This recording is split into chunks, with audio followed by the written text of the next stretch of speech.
एक बार मेरे साथ बोलिए, हर हर नर्मदे, जय बड़ा देव जी,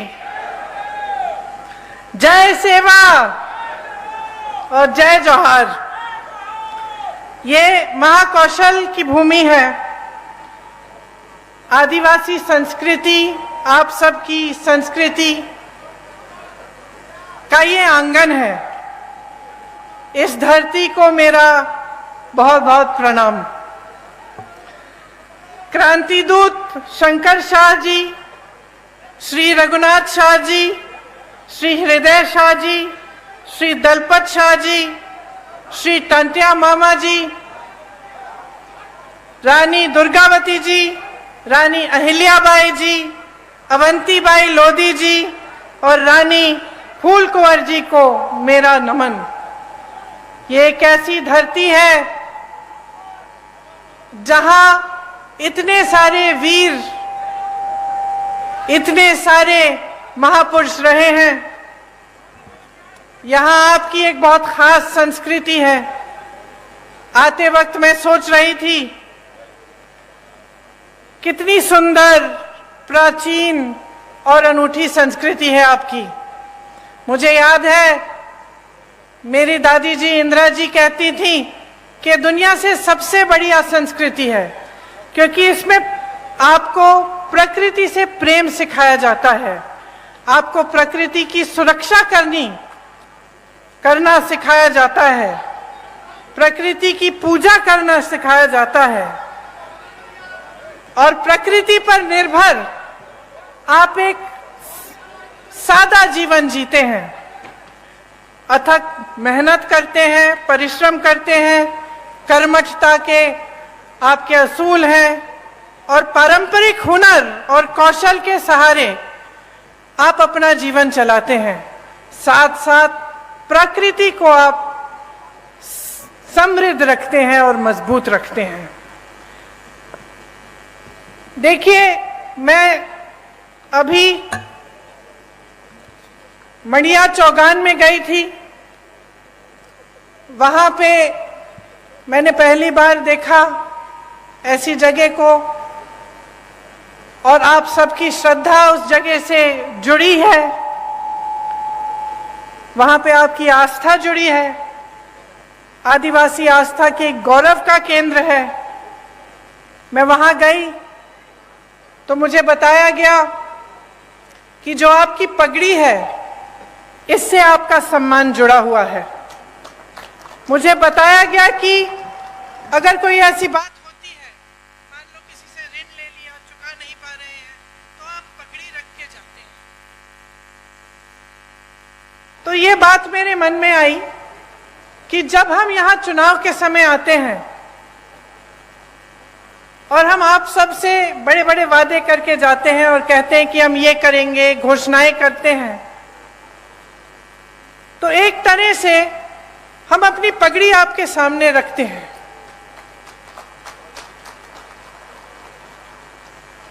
हम ये बात कर रहे हैं कि अगर हम ये नहीं पूरा करेंगे जो हम पाते यहाँ पे आपके सामने हम कर रहे हैं, तो हमारा सम्मान जाएगा। तो आज इसी भावना से मैं आपके सामने खड़ी हूं। आपने, कई वक्ताओं ने इंदिरा जी की बात की। इंदिरा जी मेरी दादी तो थी, लेकिन जैसे आपने कहा, आपने उनको इंदिरा माता कहा। शायद जो बुजुर्ग हैं उनको याद भी होगा उनके बारे में।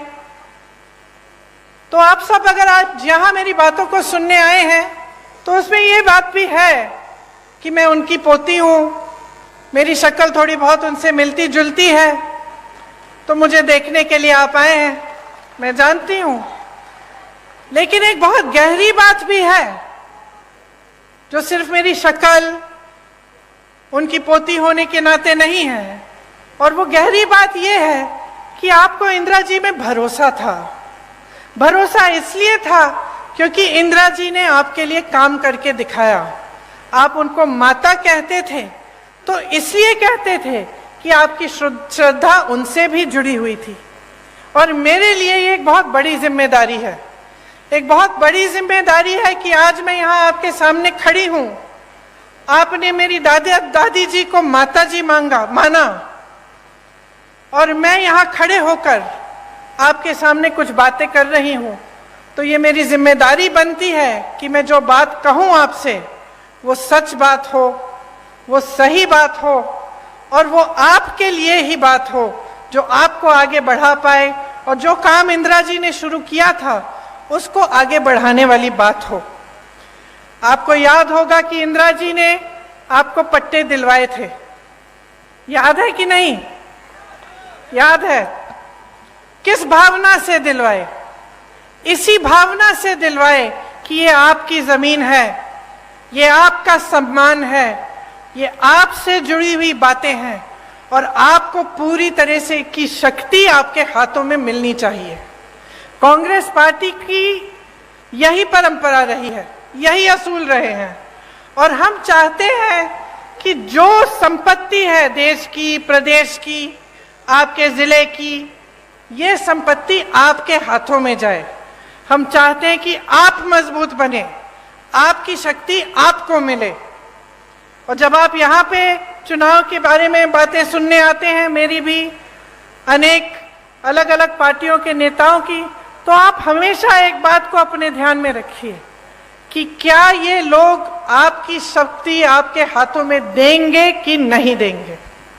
अब कांग्रेस की जो परंपरा रही है उसको आप देखिए। आपके लिए वन अधिकार का कानून लाया गया ताकि वन पर सबसे पहले आपका अधिकार बने, क्योंकि यही आपकी मूल संस्कृति रही है और एक तरह से मनुष्यता की मूल संस्कृति रही है। तो इसको बचाने के लिए और मजबूत करने के लिए आपको वन का अधिकार दिया गया था। जो भी नेता यहाँ आता है, मैं जानती हूँ ये 3 शब्द बोल के जरूर जाता होगा, जल, जंगल और जमीन, है कि नहीं? बोलते हैं ना। लेकिन इसके नीचे क्या अर्थ है, इसको समझना बहुत जरूरी है। क्या नेता गहराई से बोल रहा है या आपके सामने एक जुमला बना के छोड़ दिया है? आपको मालूम होगा कि कांग्रेस की सरकार ने आपको ये वन अधिकार दिलाकर जल, जंगल और जमीन पर आपको अपना अधिकार लौटाया। मनरेगा लाए, मनरेगा से ग्रामीण रोजगार बने। जो पलायन की बात कमलनाथ जी ने की, पलायन किस लिए होता है? पलायन इसलिए होता है जब ग्रामीण रोजगार नहीं बनता, जब आपके इलाके में, आपके गांव में, आपके जिले में रोजगार नहीं मिलता, तभी तो बच्चा सोचता है कि घर छोड़ के बड़ी शहर में नौकरी ढूंढेगा, क्योंकि यहाँ नहीं मिल रही है। तो मनरेगा किस लिए बनाया गया था? आपको मजबूत बनाने के लिए, ताकि आपको रोजगार गांव में मिले, ताकि आपको पलायन करना नहीं पड़े। आज पलायन बहुत बड़ी समस्या है यहाँ की। भोजन का अधिकार का कानून मिला आपको, इससे आपके बच्चों को जो भोजन का अधिकार है वो दिया गया कि सरकार की जिम्मेदारी बनती है कि आपको भोजन मिलना है। पंचायत व्यवस्था को कांग्रेस की सरकारों ने मजबूत किया। जो पैसा पंचायत को आना चाहिए था वो आया। पंचायत में जो निर्णय लेने चाहिए थे कि आपके यहाँ कुछ काम कराना है या कोई समस्या है उसको सुलझाने के लिए, वो पंचायत में ही लिया जाए, ये कांग्रेस की सोच थी। इन सब चीजों से आपके हाथ मजबूत हुए। अब आप अगर देखें तो जितने भी अधिकार कांग्रेस ने आपको दिए और जो जो काम आपकी मजबूती के लिए किए, जब भाजपा आई तो एक एक करके ये अधिकार आपसे छीने गए। आज सरपंचों को के अधिकार में कटौती है, आप सब जानते होंगे। मनरेगा को लागू ही नहीं किया, पलायन और बढ़ गया है क्योंकि गांव में रोजगार नहीं मिल रहा है। आपकी जमीनें छीनी जा रही हैं, आपको उपज के सही दाम नहीं मिलते, आप विरोध करते हैं, प्रदर्शन करते हैं तो आपके ऊपर गोलियां बरसाई जाती हैं। वन का अधिकार ही खत्म कर दिया। कमलनाथ जी ने आपको पट्टे दिए थे, आपको याद होगा उस 15 महीनों के सरकार में उन्होंने आपको पट्टे दिलवाए और ये काम भी इन्होंने रोक दिया है भाजपा ने। तो देखिए आपका जो समाज है, मेरी बहनें बैठी हुई हैं, आपका जो समाज है इसके साथ बहुत अत्याचार हुआ है। आपने देखे होंगे इतने सारे जो वीडियो वायरल हुए हैं, देश में प्रदेश में सबसे ज्यादा बच्चियों को यहीं पे मध्य प्रदेश में यहीं पे गायब हो रही हैं। सबसे ज्यादा बच्चियां, 1.5 लाख बच्चियां और महिलाएं गायब हो गई हैं इनके राज्य में। हर रोज 17 बलात्कार होते हैं। आप सोचिए बहनें, हर रोज जब आपकी बच्चियां बाहर निकलती हैं आपको डर लगता होगा कि आएंगी वापस कि नहीं, या कुछ हो तो नहीं जाएगा। ये सरकार चल रही है। उज्जैन की घटना तो आपने देखी ही है। और आदिवासी जनों पर, आप पर जो अत्याचार बरसाए जा रहे हैं उनका अब कोई मुकाबला नहीं है। पूरे देश में मध्य प्रदेश उनमें नंबर 1 हो गया है। तो देखिए, यहाँ की जो परिस्थितियां हैं वो मुश्किल होती चली जा रही हैं। आपको रोजगार नहीं मिल रहा है, आपको वन पर अधिकार नहीं मिल रहे हैं, यहाँ पे अत्याचार बढ़ रहे हैं, तो पलायन तो होगा ही ना। ये देखकर इतना दुख होता है कि ऐसे बड़े बड़े शहीदों की धरती पर यहाँ से लोग छोड़ के जा रहे हैं रोजगार लेने के लिए, और यहाँ पर रोजगार आपके लिए पैदा नहीं कर रहे हैं। 18 सालों से भाजपा की सरकार है, रोजगार के मौके नहीं बने, सिर्फ लूट में व्यस्त रहे हैं ये लोग। जिस तरफ आप देखें वहां घोटाला ही घोटाला। और जब चुनाव आता है आपका ध्यान भटकाया जाता है, धर्म की बातें हो जाती हैं और इधर उधर की बातें होती हैं जिससे आपके जज्बात जुड़े होते हैं। तो बहनों, आपको बहुत सतर्क रहना पड़ेगा। आपको समझना पड़ेगा कि इधर उधर की बातों से सिर्फ आपका ध्यान भटकाया जाता है। और सबसे जरूरी बात यह है कि यहाँ पर महंगाई कैसे कम होगी, आपके लिए रोजगार कैसे बनेगा, आपकी संस्कृति का बचाव कैसे होगा, और आप यहाँ पर विकास कैसे आएगा ताकि आप यहाँ पे आगे बढ़ पाएंगे। यहाँ पे तेंदुपत्ता के बहुत सारे मजदूर हैं। आप जानते ही हैं, मुझसे अच्छी तरह जानते हैं कि कितना शोषण हो रहा है। तेंदुपत्ता चुनने का काम करने वाले भाई बहन दिन भर काम करते हैं। सुबह निकलते हैं, शाम तक, सूरज के ढलने तक तेंदुपत्ते को चुनते हैं, बहुत मेहनत करते हैं, एक एक पत्ती की गड्डी बनाते हैं, फिर उसे ले जाकर बेचते हैं। महिलाएं पत्ता बेचने जाती हैं और देर रात तक नहीं लौटती। लेकिन इन्हें क्या सही दाम मिल रहा है तेंदुपत्ता का? आप बताइए। तेंदुपत्ता बोनस में भी भ्रष्टाचार किया हुआ है, अभी तक नहीं मिला। किस किस को मिला है बोनस? मिलेगा कैसे जब भ्रष्टाचार किया है इसमें? आप सोचिए, हर जगह भ्रष्टाचार कर रहे हैं। आपकी महिलाएं जाके तेंदुपत्ता रोज उसका काम करती हैं, उसको चुनने का काम करती हैं, सुबह से शाम तक काम करती हैं, रात को घर आती हैं, और बोनस में ये भ्रष्टाचार करते हैं, पैसे ये बनाते हैं। आपको सही दाम नहीं मिलता। आपको मालूम है कि छत्तीसगढ़ में 4000 रुपए मिलता है तेंदुपत्ता का दाम। यहाँ को धान का बोनस नहीं दिया। छत्तीसगढ़ में जहां कांग्रेस की सरकार है वहां सबसे ज्यादा धान का दाम मिल रहा है पूरे देश भर में। ये काम कर रही है कांग्रेस की सरकार। ये तेंदुपत्ते पर बोनस देने का काम किसने शुरू किया था आपको मालूम है? इंदिरा माता ने किया था शुरू। उन्होंने शुरू किया था। जब वो यहाँ आई और उन्होंने देखा कि यहाँ की महिलाएं इतनी मेहनत कर रही हैं तो उनको लगा कि आपकी मदद होनी चाहिए। आज बोनस का पैसा जैसे आप कह रहे हैं नहीं मिलता है। आपको चप्पल दे रहे हैं, छाते दे रहे हैं, जूते दे रहे हैं, बोनस का पैसा नहीं दे रहे हैं। उसमें कमीशन होगा। ठीक है, सही बात कह रहे हैं आप, बिल्कुल। लेकिन आपके सम्मान की क्या बात है? आपके सम्मान की क्या बात है? क्या जूता, चप्पल, छाते से आपका सम्मान जुड़ा है? आप मेहनत करते हैं, क्या आपको अपनी मेहनत की कमाई नहीं मिलनी चाहिए? क्या आपकी मेहनत में आपका सम्मान नहीं है? तो ये जो है, ये सोच है ना, इसी के बारे में आपको बताना चाहती हूं। एक तरफ कांग्रेस की सोच, आपकी सम्मान, आपका सम्मान, आपकी संस्कृति, आपकी परंपराएं को आगे बढ़ाने वाली सोच। और उसके बारे में मैं और बताऊंगी आपको कि कैसे छत्तीसगढ़ जैसे प्रदेश में कैसे कैसे काम हो रहे हैं। और दूसरी तरफ भाजपा की सोच जो है कि जब आप सत्ता में हैं कुछ नहीं करें, जनता को आगे बढ़ाने का काम नहीं करें, भ्रष्टाचार करते जाएं, जहां पे आपको मौका मिला वहां हाथ मार लिया, पैसे लूट लिए, काम नहीं किया।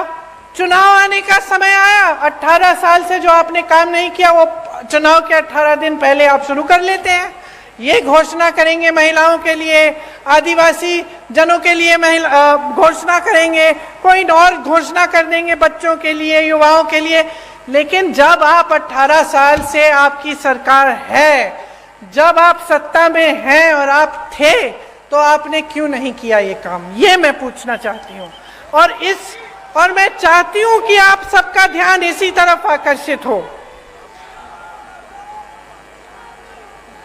आपको आपके सम्मान की कमाई मिलनी चाहिए। ये जो इन्होंने चप्पल, जूते, छातों की बात की है ना, इसको बंद कराइए। देखिए, थोक में खरीदते हैं, आपको एक जोड़ी चप्पल पकड़ा देते हैं, आपका कौन सा साइज है नहीं है वो भी नहीं मालूम, ऐसे ही पकड़ा देते हैं और सोचते हैं कि ये चप्पल, ये जूते, ये छाते आपको पकड़ाने से आप चुप हो जाएंगे और अपना बोनस नहीं मांगेंगे। इतना भी आदर नहीं करते आपकी मेहनत का। ये आपकी मेहनत की कमाई है, आपका अधिकार है। आपको बोनस मिलना चाहिए और आपको तेंदुपत्ता का सही दाम मिलना चाहिए। अब मैंने छत्तीसगढ़ की बात की, मैंने छत्तीसगढ़ की इसलिए बात की, बहनों सुन लो, क्योंकि छत्तीसगढ़ में कांग्रेस की सरकार है। अभी अभी कुछ दिनों पहले मैं बस्तर गई थी, जहां पे आपकी तरह, यहाँ की तरह आदिवासी संस्कृति है, आदिवासी बहन भाई रहते हैं। तो वहां जो कांग्रेस की सरकार है, सबसे पहले तो आज के दिन तेंदुपत्ता के लिए वहां पे 4,000 रुपए मिल रहे हैं पर बोरा, प्रति बोरा। आदिवासी क्षेत्र को उन्होंने एक ब्रांड बना दिया है, मतलब पूरी दुनिया में जाना जाता है बस्तर की ये आदिवासी क्षेत्र है, एक ब्रांड है। वहां पे बड़े बड़े मिलेट के प्रोडक्शन के प्लांट लगा दिए हैं ताकि वहां की जो उपज है उसमें से ऐसी ऐसी चीजें बनी जो पूरी दुनिया में, पूरे देश भर में पहुंच सके। वहां कोदा, कुटकी, रागी, ज्वार जो उगता है उसमें से ऐसी ऐसी चीजें बनाई हैं जो दिल्ली की बड़ी बड़ी दुकानों में बिक रही हैं। अच्छा, वहां इंग्लिश मीडियम स्कूल खोले हैं अपने आदिवासी बहन भाइयों के लिए। वहां की ये नीति है कि आदिवासी पाठशालाएं बनाई हैं जिसमें आपकी संस्कृति सिखाई जाती है। गौठान में रोजगार बनाए हैं ताकि जो मेरी बहनें हैं, मैं आपको बताना चाहती हूँ जो काम कांग्रेस की सरकार ने छत्तीसगढ़ में किया। मैं गई थी काम को देखने के लिए, वहां मैं कुछ महिलाओं से मिली। वहां जो स्वयं सेवा समूह है उनके गौठान है, और मैंने पूछा कितना कमा रही हो बहन? पता है क्या जवाब मिला? 1 लाख से 6 लाख रुपए बहनें कमा रही हैं गौठान चला के। तो क्या आप नहीं चाहेंगे कि आपके प्रदेश में भी एक ऐसी सरकार आए जो आपको समझे और ये समझे कि आपकी जरूरतें क्या है? गौठान बनाएंगे या इसमें से हम कैसे कैसे काम करा सकते हैं, कहाँ कहाँ रोजगार पैदा हो सकता है बहनों के लिए, भाइयों के लिए, कैसे ऐसे वन के उपज हैं जिनको हम आगे बढ़ा सकते हैं। आपको पता नहीं होगा, छत्तीसगढ़ में 60 से ज्यादा वन उपज को समर्थन मूल्य दिया जाता है, मतलब कि उसका दाम आपको मिलता है। यहाँ तो आपको एक तेंदुपत्ता का नहीं मिल रहा है, वहां 67 वन उपज के लिए आपको सही दाम मिलता है। तो आप सोचिए कि अगर आप सही सरकार चुनते हैं और आप सही पार्टी को वोट देते हैं, जिसके नेता आपको गुमराह करने के लिए काम नहीं करते, आपको आगे बढ़ाने के लिए काम करते हैं, तो कितनी तरक्की आ सकती है आपके जीवन में। आप में हुनर है, हमारी बहनें गुलदस्ता बनाती हो, खिलौने बनाते हो, पेंटिंग बनाते हो, मूर्तियां बनाते हो, हुनर है ना, कला है और आपकी अपनी है। अब इसको लेकर अगर देश भर में, दुनिया भर में आप इसको भेज सकते हैं और इसके जरिए आप कमा सकते हैं तो आपके लिए कितना अच्छा होगा। और यही काम हमारी सरकारें करके दिखा रही हैं। छत्तीसगढ़ में कर रही हैं, राजस्थान में कर रही हैं। आपका सम्मान देश भर, दुनिया भर में फैलता है और बनता है।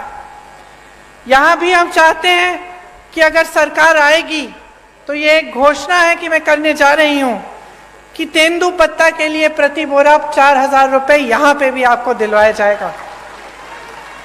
और जैसे छत्तीसगढ़ में पेसा कानून लागू किया है, उस तरह से यहाँ पे भी पेसा कानून लागू होगा।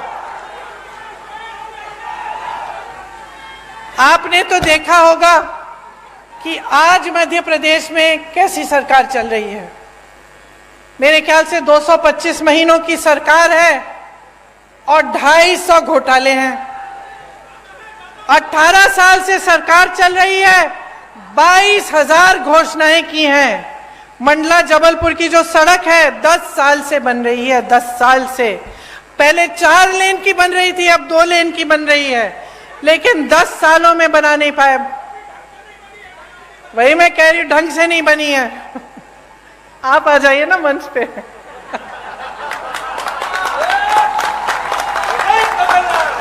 मुझे बताते रहिए। यहाँ की सड़क की तो ये स्थिति है कि गडकरी जी जो मंत्री हैं, जो सड़क बनवाते हैं, उनको आकर माफी मांगनी पड़ी आपके सामने। ये बात है, आप सोचिए। इतने सारे घोटाले, बच्चों के पोषण में घोटाला, मिड डे मील में घोटाला, सर्व शिक्षा अभियान में घोटाला, स्कॉलरशिप में घोटाला, भर्ती परीक्षाओं में घोटाला। तो बच्चों का भविष्य क्या है? आप बताइए बहन, आप ऐसे कर रही हैं, क्या भविष्य है? आप अपनी बच्चों के लिए मेहनत करती हैं कि नहीं? मेहनत करती हैं, मेहनत से उनका पालन पोषण करती हैं। तमाम दुनिया भर की समस्याएं होती है, लेकिन माँ बाप क्या चाहते हैं कि बच्चों की परवरिश ठीक ढंग से हो, बच्चे आगे बढ़े। लेकिन आपको अंधकार ही अंधकार दिख रहा है। जब आपके स्कूल में पोषण पर घोटाला हो रहा है, जब स्कॉलरशिप पे घोटाला है, जब भर्ती की परीक्षाओं में घोटाला है, तो बेचारा नौजवान करे क्या? स्कूल करता है, पढ़ाई करता है, अच्छे अच्छे अंक भी लाता है, आगे जाकर फीस भरता है, ट्यूशन करेगा, भर्ती परीक्षा के लिए तैयारी करेगा बेचारा। माँ बाप कभी कभी घर से बाहर भी भेज देते हैं, दूर कहीं पे ट्यूशन सेंटर में, किसी शहर के अंदर की, जा बेटा पढ़ ले, अच्छा भविष्य बनेगा। और फिर क्या होता है? उसमें घोटाला हो जाता है, हर स्तर पर घोटाला। तो बेचारा परीक्षा देता है, परीक्षा में पास भी हो जाता है, लेकिन नियुक्ति नहीं होती, क्योंकि घोटाला हो जाता है, सब कुछ बंद हो जाता है। तो जब अगली पीढ़ी, आने वाली पीढ़ी के लिए भी कुछ भविष्य में दिख नहीं रहा है, उम्मीद ही नहीं रही, तो आगे कैसे बढ़ पाओगे? आपका विकास कैसे हो पाएगा? सबसे बड़ा व्यापम का जो घोटाला हुआ यहाँ, पता नहीं कितने लोग मर गए उसमें, किसी ने इंक्वायरी, जांच तक भी नहीं कराई, और वही सरकार चली जा रही है। मां नर्मदा पे घोटाला, महाकाल में घोटाला, मंदिर में जो मूर्तियां लगाई हैं उस पर भी घोटाला। तो थक नहीं गए हो आप? थक गए हो ना? क्योंकि आखिर देखिए, जो नेता होते हैं, राजनीति में आते हैं, किस लिए आते हैं? ज्यादातर तो ये भावना रख के आते हैं कि कुछ सेवा करेंगे, आपको आगे बढ़ाएंगे, और आपको भी उनसे कुछ उम्मीद रहती है कि ठीक है, ये मेरे गांव का एक नेता है, और मेरे लिए करेगा, है कि नहीं? लेकिन जब आपको दिखता है कि चाहे कुछ भी मंच पे आकर कुछ भी कह रहे हैं, आपको कुछ भी कहानियां सुना रहे हैं, लेकिन सच्चाई इनकी कुछ और है। जब आपको दिख रहा है कि सालों से, 10 सालों से आपकी सड़क नहीं बन पा रही है, जब आपको दिख रहा है कि यहाँ नर्मदा मैया में घोटाला हो रहा है, आपके बच्चे आगे बढ़ नहीं पा रहे हैं, यहाँ से पलायन करके चले जा रहे हैं बड़े बड़े शहरों में भटकते हुए नौकरी ढूंढने के लिए, तो क्या आप नहीं सोचते कि बहुत हो गया है, कि अब सरकार बदलने का समय आ गया है? जिन्होंने भ्रष्टाचार किया है उनको सबक सिखाने का समय आ गया है, और एक ऐसी सरकार लाने का समय आ गया है जो आपके लिए काम करे। मैं तो ये भी नहीं कह रही हूं कि मेरी बातों पर चलो, अपना अनुभव होगा ना आपका। अब आप बताओ, आपके जीवन में तरक्की आई है क्या इन सालों में? जो छोटे दुकानदार हैं, छोटे उद्योगपति हैं, क्या आपका बिजनेस बढ़ा है? नहीं बढ़ा। जो किसान बैठे हैं उनकी खेती, क्या उससे खेती से उम्मीद रख सकते हैं कि उनको सहायता मिलेगी सरकार की, कि रोजगार बनेंगे और मजबूत, कि कमाई अच्छी होगी? क्या उम्मीद रखते हो आप? और महंगाई कितनी बढ़ी है आप बताओ? महंगाई को कम करने का काम किया है इन्होंने? नहीं किया। आज देखिए क्या कह रहे हैं आपको, कि आपको सिलेंडर देंगे 500 रुपए में, कह रहे हैं। अच्छा बहनों, आप में से कितनों के नाम में सिलेंडर है आज? नहीं है ना? परिवार के नाम में होगा सिलेंडर। अब जब आप सिलेंडर लेने जाती हैं तो क्या होता है, आप सोचती हैं कि चलिए अपने नाम में बदलवा दें, क्योंकि उन्होंने कहा है सिर्फ महिलाओं को मिलेगा। आप सोचती हैं कि चलो परिवार का सिलेंडर है, अपने नाम में डलवा दें। और जब डलवाने के लिए जाते हैं तो कितना मांगते हैं आपसे? 4000 रुपए। तो पहले कहते हैं कि आपको मुफ्त में से, मतलब आपको 500 रुपए में सिलेंडर दे रहे हैं। ठीक है, उनको अच्छी तरह मालूम है कि ज्यादातर परिवारों का सिलेंडर महिलाओं के नाम नहीं है। फिर आप जब बदलने जाते हैं तो आपसे 4000 रुपए मांगते हैं। और इसके ऊपर भी सोचिए, देखिए कांग्रेस की जब सरकार थी आपको 60 रुपए में राशन मिलता था कि नहीं मिलता था? और 425 रुपए में सिलेंडर मिलता था। इसका मतलब है कि 485 रुपए में आपको राशन भी मिल जाता था, सिलेंडर भी मिल जाता था। सच बात है। अब इन्होंने आपसे कहा कि चलो सिलेंडर हम आपको 500 में दे देते हैं, राशन आपको मुफ्त दे रहे हैं। ठीक है, और सिलेंडर आज तक, जब तक इन्होंने 500 की बात की, इतने सालों से इनकी सरकार चल रही थी, तो आपको कितने का मिलता था? 1125 रुपए का। तो हम दे रहे थे आपको 485 रुपए में सिलेंडर और राशन। इनके मुफ्त के राशन के साथ आपको 1125 में सिलेंडर मिल रहा था। तो नुकसान किसका हो रहा था? तो इन्होंने तो मार्केटिंग अच्छी कर ली, अभी भी कर रहे हैं। महिलाओं को 500 में सिलेंडर मिल जाएगा, मुफ्त में आपको राशन मिल रहा है। लेकिन असलियत क्या है, इसको पहचानो। नुकसान अभी भी आपका हो रहा है। देखिए आपके बच्चे बीमार पड़ते हैं, दवाई खरीदनी पड़ती है, दुकान जाते हो, महंगी महंगी दवाइयाँ, दवाई पे जीएसटी है।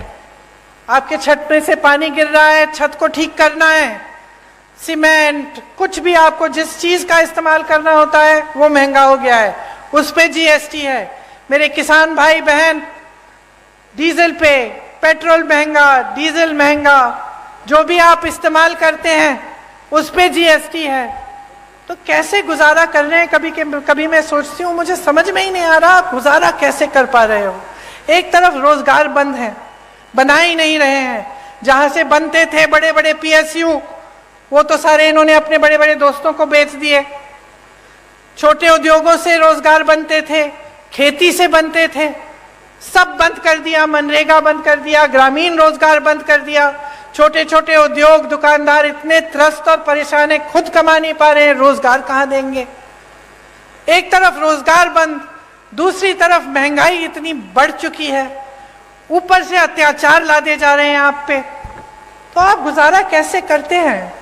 आप सुबह जब उठते हैं तो कैसे सोचते हैं कि चलो एक और दिन हम निकाल लेते हैं, चलते हम तेंदू पत्ते को चुनने के लिए, शायद कुछ कमाई हो जाए। क्या ये सही है जो आपके साथ हो रहा है? क्या ये सही है? जोर से बोलो। सही नहीं है, क्योंकि हम सब जो यहाँ खड़े हैं आपकी वजह से खड़े हैं। जितने भी नेता हैं हमारी पार्टी के हों, किसी और पार्टी के हों, उनको बनाने वाले आप हैं। आप सत्ता नहीं दोगे ना, आप वोट नहीं दोगे, तो हिम्मत है किसी की इस स्टेज पे आने की, इस मंच पे खड़े होने की? तो शक्ति किसकी है? जोर से बोलो, शक्ति किसकी है? वोट किसका है? तो इस्तेमाल करो इस शक्ति को, आंख मत बंद करो, जागरूक बनो, अपनी शक्ति को समझो, इसे पहचानो। ये जो खेल खेले जाते हैं आपके साथ, इनको देखो, कितने पद खाली हैं सरकार में।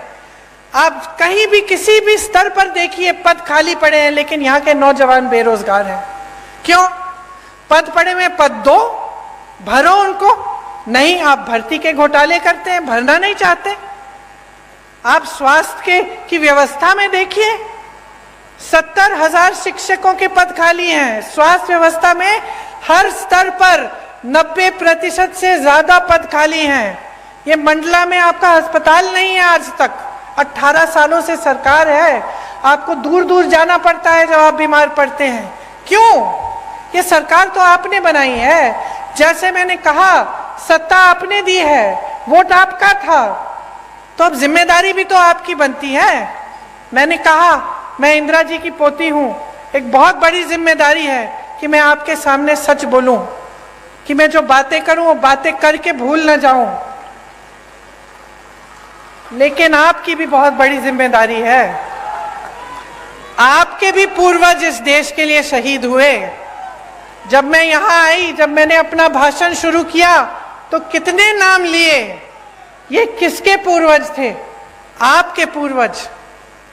इन्होंने इस देश के लिए, आपकी धरती के लिए लड़ाई की, आजादी की लड़ाई लड़ी। तो उनके प्रति भी आपकी जिम्मेदारी बनती है ना, अपने संस्कृति, अपनी परंपराओं के प्रति। और सबसे बड़ी जिम्मेदारी क्या है कि आप ऐसी सरकार चुने जो आपके देश प्रदेश में विकास लाए और आपके लिए दिन रात काम करे। अगर यहाँ अस्पताल नहीं है तो इनकी हिम्मत नहीं होनी चाहिए थी आपके सामने आने की, कि 18 साल से सरकार चला रहे हैं, 10 सालों से सड़क नहीं बना पाए, 18 सालों से यहाँ अस्पताल नहीं बना पाए। आज पूरे प्रदेश में सीएचसी में एक भी आंख का डॉक्टर नहीं है। जब आंख की बीमारी होती है कहाँ जाते हो? प्राइवेट में जाना पड़ता है।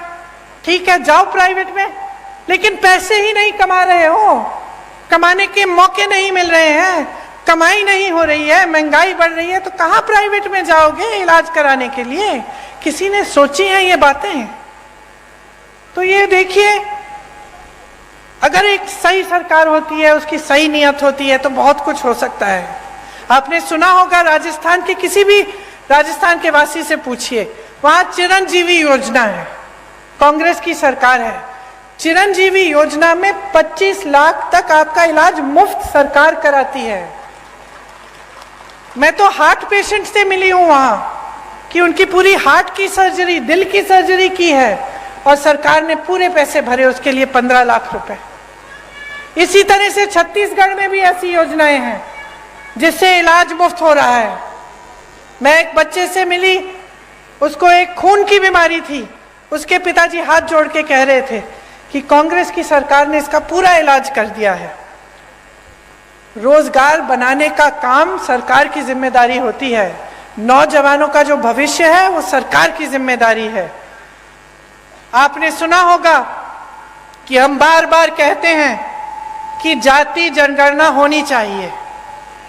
इससे पता चलेगा कि ओबीसी के कितने लोग हैं, दलित के कितने लोग हैं, अनुसूचित जनजाति के कितने लोग हैं इस देश में। और आप सोचिए कि भाजपा की जो देश में केंद्र में सरकार है, इसके बारे में बात नहीं करना चाहती। अरे हम तो यही कह रहे हैं कि गिनती तो करो। हम ये मांग कर रहे हैं कि गिनती करो, हमें बताओ। आप सोचो, आपका बड़ा परिवार है, बड़ा घर है, बड़ा परिवार है, बहुत सारे बच्चे हैं।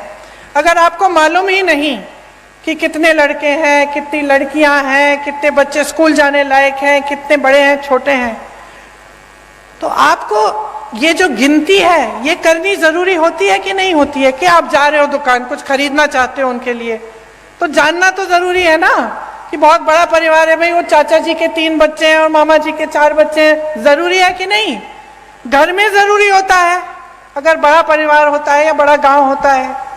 अब हम कह रहे हैं देश में गिनती करो, हमें बताओ पिछड़ी जाति के कितने हैं, अनुसूचित जाति के कितने हैं, दलित कितने हैं, अनुसूचित जनजाति के कितने हैं। गिनती करो, तभी हमें पता चलेगा कि इनके साथ सही न्याय हो रहा है कि नहीं हो रहा है। क्योंकि आज न्याय नहीं हो रहा है। बिहार में ये गिनती की गई जिसे जनगणना कहते हैं, क्या पता चला?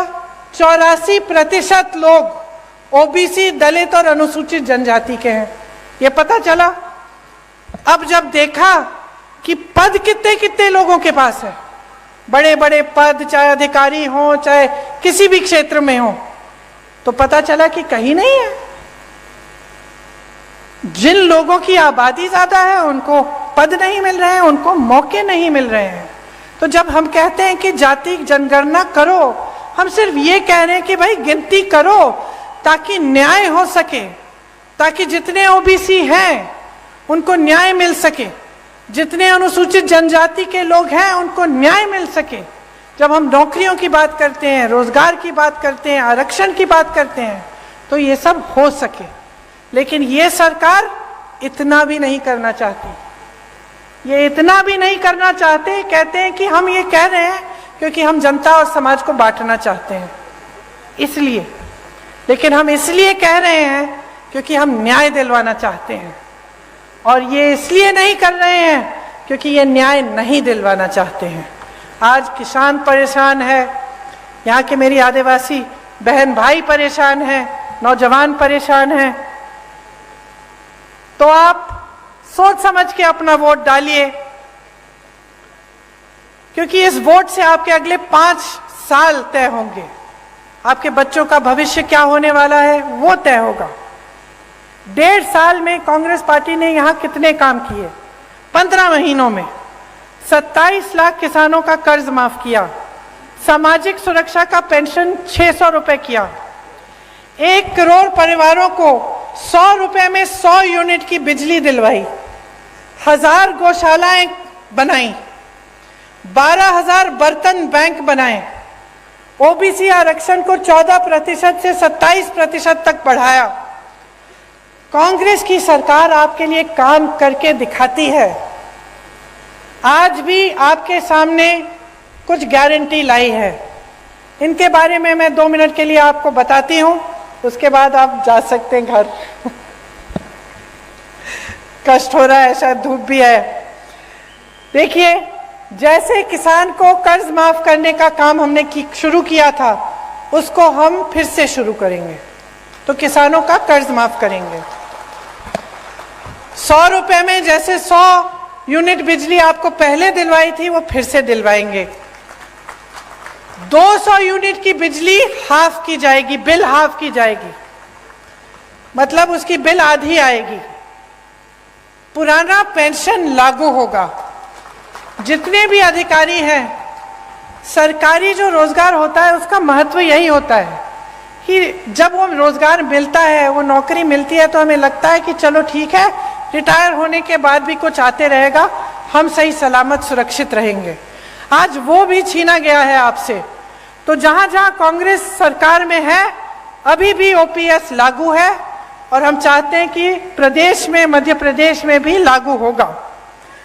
गैस के सिलेंडर के लिए जैसे हमने पहले कहा, आपको 500 रुपए में आपको सिलेंडर मिलेगा। महिलाओं को 1500 रुपए प्रति माह दिया जाएगा, आपके खातों में आएगा बहने।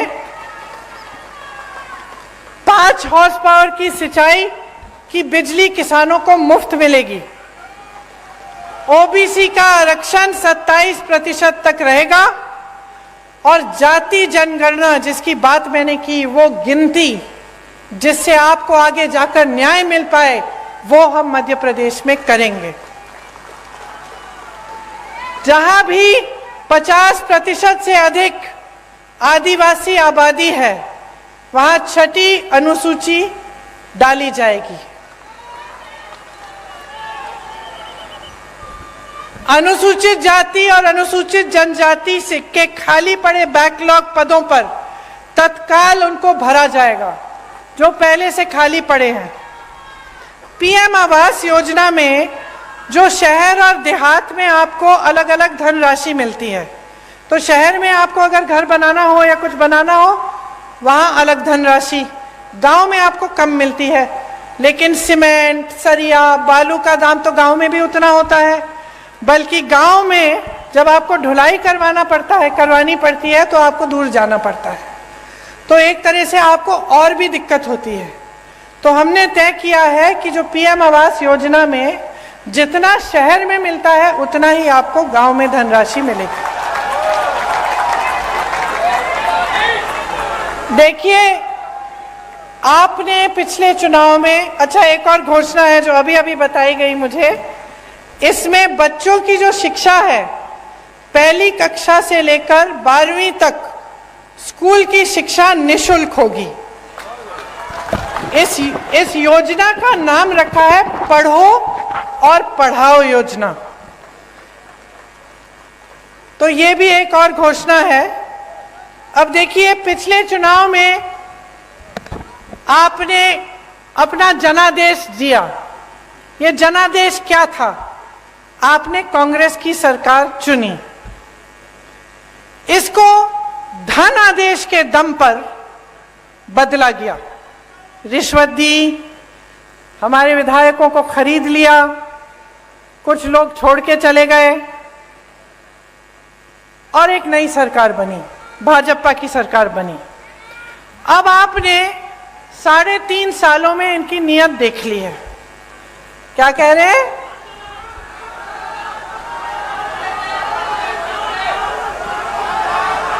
सुनाई नहीं दे रहा ठीक से, मुझे बताइए। हाँ जी, कमलनाथ जी आइए।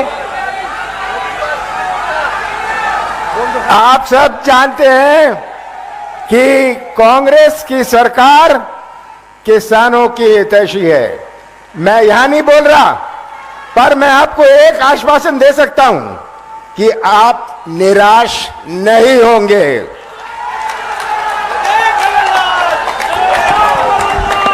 तो देखिए, सीधी सीधी बात है, अपनी सच्चाई को समझो।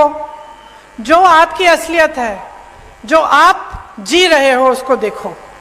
सुबह से शाम तक काम करते हो, मेहनत करते हो, क्या रोजगार नहीं मिल रहा है, महंगाई है, परेशान हो, जीवन में क्या तरक्की आई है, नहीं आई है, इन सबको देखते हुए अपना वोट दो। जो नेता है आपके सामने, उसकी नीयत समझो। जो पार्टी घोषणा कर रही है उसका रिकॉर्ड देखो। अच्छा, ये घोषणा कर रहे हैं, इनके दूसरे प्रदेशों में देखो क्या हो रहा है। मैं कह रही हूं, अगर यहाँ पे 4,000 रुपए मिलेगा तेंदुपत्ता के लिए, तो देखो छत्तीसगढ़ में मिल रहा है। अगर धान की कीमत बढ़ाई जाएगी तो देखो छत्तीसगढ़ में सबसे ज्यादा आज मिल रही है पूरे देश में। तो ये सब बातें देखिए, मेरा मानना है कि जनता से ज्यादा किसी में विवेक नहीं है, मेरा मानना है। और मैं, कोई कुछ भी कह ले, मैं जानती हूं कि आप में विवेक है, सबसे ज्यादा अनुभव है और आप सच्चाई को अच्छी तरह से पहचानते हैं। अगर आज तक मेरी दादी इंदिरा जी को आप याद करते हैं, उनको माता कहते हैं, कि इसलिए क्योंकि आपने सच्चाई को पहचाना, आपने सही नियत को पहचाना। जो आपके लिए दिन रात काम करने के लिए तैयार था, उसको आपने देखा, आपने उन्हें आगे बढ़ाया, उन्होंने आपको आगे बढ़ाया। यही रिश्ता होना चाहिए नेता और जनता में, आप में और हम में। तो इसलिए आज यहां खड़े होकर मैं वोट नहीं, आपकी जागरूकता मांगती हूं आपसे। जागरूक बनो। अगर आप जागरूक बनोगे तो खुद समझ में आ जाएगा कि जिस दिन मध्य प्रदेश में कांग्रेस की सरकार आएगी, उस दिन से आपके लिए काम सही मायने में शुरू होगा और आपकी प्रगति होगी। इसीलिए चुनाव के दिन मेरी बातों को भूलना मत, अच्छी तरह से याद रखना। ये जो घोषणाएं हम कर रहे हैं, ये हम ऐसे नहीं कर रहे हैं, हमने प्रदेशों में करके दिखाया है। हमारा रिकॉर्ड देखिए, हमारी नियत को पहचानिए और खूब जोर से कांग्रेस पार्टी को वोट दीजिए। भारी से भारी बहुमत से जिताइए, ताकि एक ऐसी सरकार बने जिस पर आपको गर्व हो। Class 1 to 8. Class 1 I to said, 8. You said? huh? I said 1 to 12. 1 to 12. 1 to 8, we are giving them 500 rupees. अच्छा। 500 rupees हर साल। Come on, you said. No, you have to. अच्छा, यहाँ एक और घोषणा है कि कांग्रेस सरकार में जो ये पढ़ो और पढ़ाओ योजना है, इसके तहत कक्षा 1 से कक्षा 8 तक बच्चों को हर साल 500 रुपए दिए जाएंगे। कक्षा 9 से 10 तक 1000 रुपए दिए जाएंगे हर महीने। तो यहाँ तो हर साल लिखा है, मैं सोच ही रही थी कि मैं क्या हर साल हर महीने यहाँ लिखा है ये 500 रुपए हर महीने मिलेंगे। 9 से 10 तक हर बच्चे को हर महीने 1000 रुपए मिलेंगे और 11 से 12 कक्षा में हर बच्चे को 1500 रुपए हर महीने मिलेंगे।